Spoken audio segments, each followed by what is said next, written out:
Ni adalah helmet yang paling tak disuka oleh rakyat Malaysia. Sebelum tu kita kenal dulu siapa owner helmet ni. Nama dia adalah Nicky Hayden. Tapi sebenarnya dia telah mati. Accident semasa ride dengan member dia dekat Itali. Mu nampak tu pro pun accident. Tapi mu ni kalau mentaliti makrem, mu duk reh atas jalan alik malam. Dalam mu reh tu atas jalan hok street. Lepas tu hok gong lagi ada hok main pickup, ada main ujung. Aku tak payah laga perlu hok dia orang try sampai ke. Tapi itulah aku nak ayat kalau mu nak berlomba ni mu berlomba lah dengan cara hok molek. Mu pakai ramai-ramai mu beli sewa track. Dekat negara kita ni macam ada facility macam spare. Jadi bila mu buat proper gitu dengan safety apa semua, tak ada orang marah sebab dia tak melibatkan keselamatan orang lain. Balik pada helmet ni tadi, Laguna ni adalah satu tempat dekat Amerika. Dia adalah satu track yang dipanggil Laguna Seca. Jadi gabungan antara Nicky Hayden dan Laguna Seca, jadilah nama Hayden Laguna. Kita berbalik, bapa ramai orang tak suka helmet ni. Satu sebab je,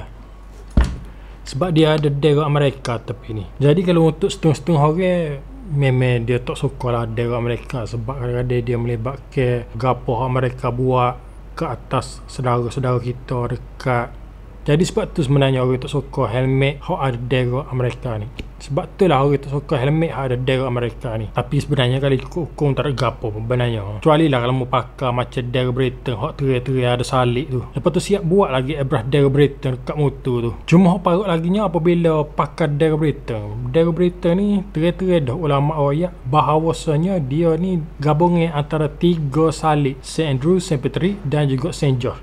Jadi gabungan antara 3 salik pok ni dia buat satu derek. Jadi mu pakai derek tu yang melambangkan salik, situ tak bolehnya. Tapi jahit okey pakai situ juga. Jadi bagi aku design dia ni agak lawa, cuma tak suka sebab ada derek Amerika je lah tepi. Tapi balik kanan ni dia ada bites saja. Belakang ni dia ada camo. Kalau ni camouflage lah.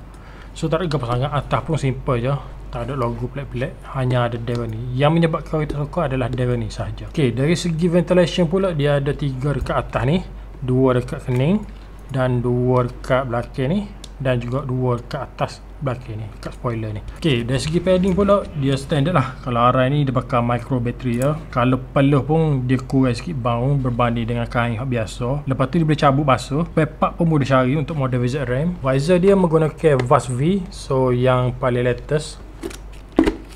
Mudah untuk buka dan mudah untuk tutup. Ada lock kat tepi. Nak tukar pun mudah, hanya tukar benda ni ya. So dicabut.